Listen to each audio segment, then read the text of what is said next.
April 1942. Brussels, Belgium. The streets are quiet, almost too quiet for a city that is under the iron grip of Nazi occupation. Inside a small, unassuming workshop en Rue de Tanneurs, Marie sits at a sewing machine, her hands moving with practiced precision. The rhythmic hum of the needle is a stark contrast to the chaos unfolding outside, with a shadow of war looms over every corner, every alley. Marie doesn't yet know it, but this simple act, stitching fabric, will soon intertwine her fate with that of men whose lives are hanging by a thread. For now, it is just another morning in the war-torn city, another day spent crafting garments that the occupation doesn't seem to notice. She takes a deep breath, eyes flicking momentarily to the window, where the sound of marching boots passes by. Life goes on, or at least it must. Her small shop had always been a quiet place, hidden in plain sight, a corner of the city where people could come to have their clothes altered or repaired. The work was mundane, routine, a seamstress life of stitching, hemming, and patching. But the war had made everything feel different. The air was thick with fear, and though Marie tried to remain neutral, there was no denying the sense of impending danger that clung to the city like a second skin. It was on a day like this, a day that had started like any other, that the letter arrived. She had no idea how it had been delivered, whether by hand or by courier, but the heavy, square envelope was unmistakable. There were no stamps, no markings, just her name, written in neat, unassuming handwriting.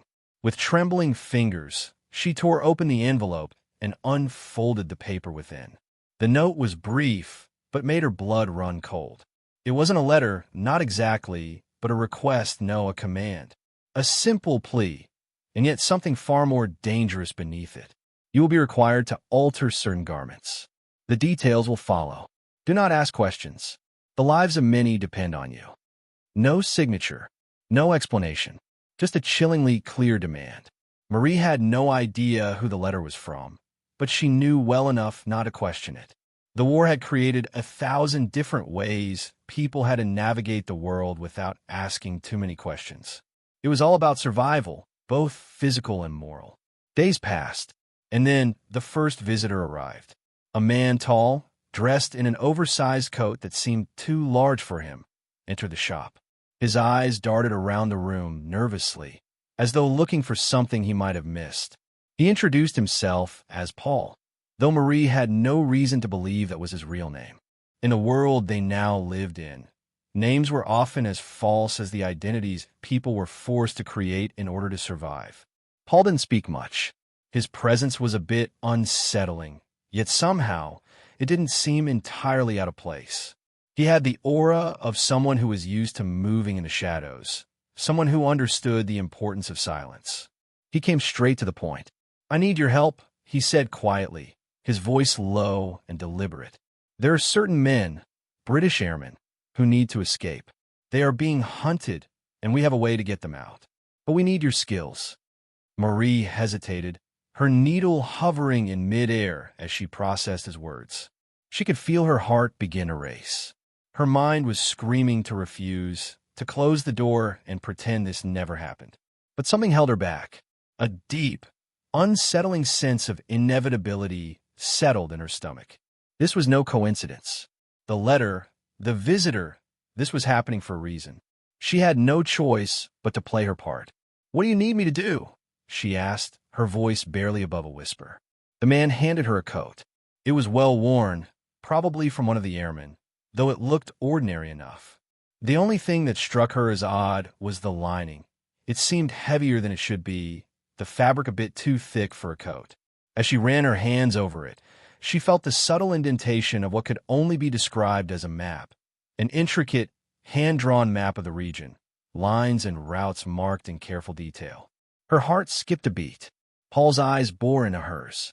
"You will sew the map into the lining," he said, as if it were the most natural thing in the world. "Make sure no one notices. It can mean the difference between life and death for them." Marie swallowed hard. She had heard of such things, of people smuggling maps, messages, even weapons under the noses of the occupiers. But she had never imagined that she would become part of such an operation. She had always thought of herself as an observer, someone who watched history unfold from a distance, sewing the fabric of ordinary lives. She never thought she'd be asked to stitch the very fabric of escape itself. But now she was. As Paul left, promising to return for the coat, Marie stood there, the map still pressed against her fingers. She felt the weight of what she had just agreed to, though she knew she could never turn back. The choice had been made for her the moment that letter arrived. The war had found her, as it had found so many others. And in this moment, she had become a part of something much bigger than herself, something terrifying and life-altering. Over the next several weeks, Marie sewed, tirelessly, secretly. One coat after another, she worked in silence, threading the maps into the linings with the precision of someone who had no time to waste. She worked late into the night, often by candlelight, her hands moving almost instinctively as she sewed the thin pieces of fabric into the inner layers of each coat. The faces of the airmen, she imagined, would never know her.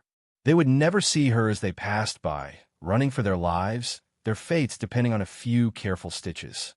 But for her, each coat was a small act of resistance, a quiet defiance against the madness that had consumed the world. Still, as she finished each one, a nagging thought lingered. What they were caught. What she was caught.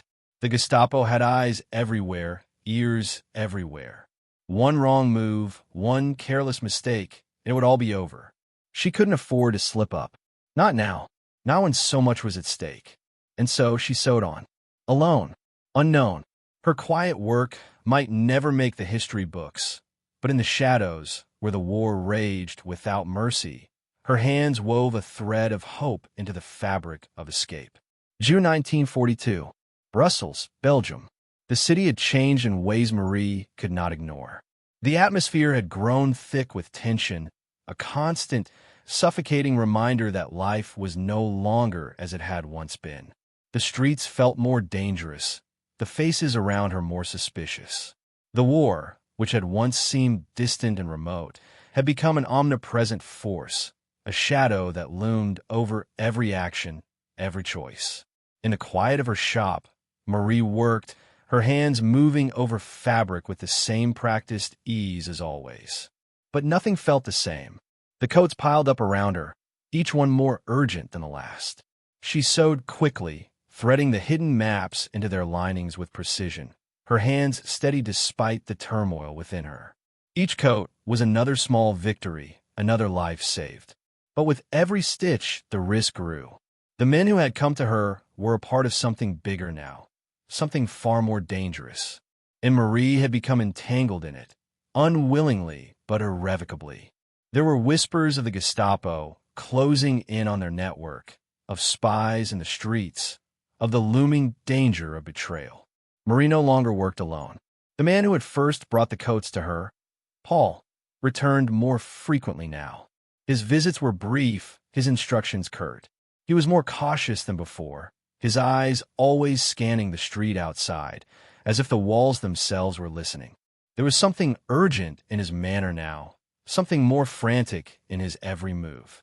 One afternoon, as Marie was finishing up the stitching on a particularly difficult coat, Paul appeared in the doorway, his face pale. He glanced around the room, his gaze lingering on the piles of coats before he stepped inside. "They're closing in," he said quietly, his voice low and strained. "We've heard reports. The Gestapo is getting closer. If we don't move these men soon, it could be too late." Marie's heart skipped a beat. The weight of his words settled over her like a heavy fog. She had known that there was always the possibility of discovery, that the work she was doing could be uncovered. But hearing it spoken aloud, hearing the fear in his voice, made the danger all too real. Paul stepped closer, holding up another coat. This one was different, darker, with a heavier fabric, the kind worn by officers. "This one is for a high-ranking officer who's been helping us," he explained. "He'll be leaving the city soon, and we need to make sure that map gets into his hands." Marie took the coat from him, her fingers trembling as she ran them over the lining. It was a more complex map than the others she had sewn. The routes it depicted were more intricate, the stakes much higher. She knew that once the map was sewn in, the officer would be on his way, and there would be no turning back. "I don't know how much longer we can keep doing this," she said softly, her voice filled with a quiet fear she couldn't conceal. "What if we're caught?" Paul's expression softened for a moment, though his eyes remained guarded. "If we don't do this, if we don't keep helping, all of this, everything, will have been for nothing. These men, they'll be caught, and will be no better than the rest of them, standing by while innocent people die." Marie looked down at the coat in her hands, the heavy weight of it suddenly becoming more than just fabric. It was a symbol of the risk, the cost. A piece of clothing, a simple thing, could mean the difference between life and death. The thought of sewing it into place, of completing the task, was overwhelming. Yet, she knew there was no choice. Not anymore. She had stepped into this world, and now she was bound to it. As she worked through the night, the sound of the sewing machine filling the small, dimly lit room, Marie found herself caught between two conflicting worlds. On the one hand, there was the fear, the very real fear of being discovered, of the Gestapo showing up at her door, of everything she had worked for coming undone in an instant. On the other hand, there was something else, something that kept her going. The knowledge that her actions, however small, could make a difference. That by sewing these maps, by helping these men escape, she was doing something more than simply surviving. She was resisting. The night stretched on, and as the hours passed, Marie grew more tired, more focused. The map was almost complete, its lines now hidden beneath layers of fabric. The coat would soon be ready, and the officer would soon be on his way. The sense of urgency grew with every passing minute, a relentless drumbeat that echoed in her mind. When the coat was finally finished, Paul arrived once more, his face drawn and tense. Without a word, he took the coat from her, his fingers brushing hers briefly, a silent acknowledgement of the work she had done. "It's done," he said. "We'll send it off tonight." Marie nodded, her hands still trembling, but she said nothing. She simply watched as Paul left, disappearing into the shadows, carrying with him the product of her labor. The room felt emptier now, the silence heavier, as though the walls themselves were holding their breath. For the next few days, Marie continued her work, though the weight of what she had done seemed to settle more heavily on her. There were fewer visits now, fewer coats to sew, and the ones that arrived were more urgent, more desperate. The network she had become a part of was shrinking, the walls closing in. There were rumors of betrayals, of cracks in their ranks, of informants feeding information to the Gestapo. The fear that had always been there was becoming something much more tangible, something that Marie could feel creeping closer with every passing day. One evening, as she was finishing up another coat, she heard a knock at the door. It was sharp, urgent, a sound she had come to dread. Her heart raced as she stood up and walked toward the door. She knew that at any moment, her life could change. That knock could be the end of everything. When she opened the door, it wasn't Paul. It wasn't anyone she recognized. A tall, broad-shouldered man stood there, dressed in a dark coat, his face shadowed. He didn't speak, but his presence was enough. The fear in Marie's chest constricted painfully. She had heard stories of the Gestapo's brutality, of their ability to strike terror into even the bravest hearts. But as the man reached into his coat and pulled out a small envelope, Marie's heart skipped. There was no gun, no violent threat, just a letter, sealed, marked with a symbol she didn't recognize. She hesitated, but then took the envelope. She didn't know who he was or what he wanted, but she knew this was the moment. Everything she had done, everything she had risked, was about to be tested. And yet, as she closed the door behind her, the weight of the unknown pressed down harder than ever before. September 1944. Brussels, Belgium. The city had changed again. The Allies had retaken the city, their tanks rumbling through the streets, their soldiers flooding into the once dreaded neighborhood. But for Marie, the victory felt hollow, distant. The war was over for the city, but it was not over for her, not by a long shot. In the weeks since the liberation, the streets had erupted with celebration. Flags waved, and the air was thick with the sound of triumph. The German occupiers had been pushed out, their grip loosened, their authority shattered. People came out of hiding, their faces now unmasked, their fears of betrayal and capture dissipating in the wave of Allied power. But as the people of Brussels reveled in their freedom, Marie could not bring herself to join them. She had no desire to be part of their celebrations, no interest in the grand speeches or the medals that were handed out in the town squares. The truth was, for her, the war had never been about grand victories or public glory. It had always been about the small, quiet acts of resistance, the ones that no one saw, the ones that no one would ever acknowledge. She had been a part of something bigger than herself, but that something had now disappeared into the chaos of the war's end. The people who had passed through her shop, the airmen who had worn the coats she had sewn, were now gone. Some had escaped, some had been captured, and some had simply disappeared into the fog of wartime uncertainty. She never knew their fates, never saw their faces again. She often wondered about them, if they were still alive, if they had made it out of occupied Europe, if they had found safety. But none of that mattered anymore. The work she had done, quiet, unnoticed, was now a distant memory, a small footnote in the story of a war that was already fading from public consciousness. Marie walked through the streets of Brussels, tried to avoid the celebrations that seemed to be everywhere. The clinking of glasses, the cheers, the shouts of victory, they all felt like a distant echo to her. She had seen too much, experienced too much, to ever truly be part of that noise. She had played her role, and now it was time to disappear.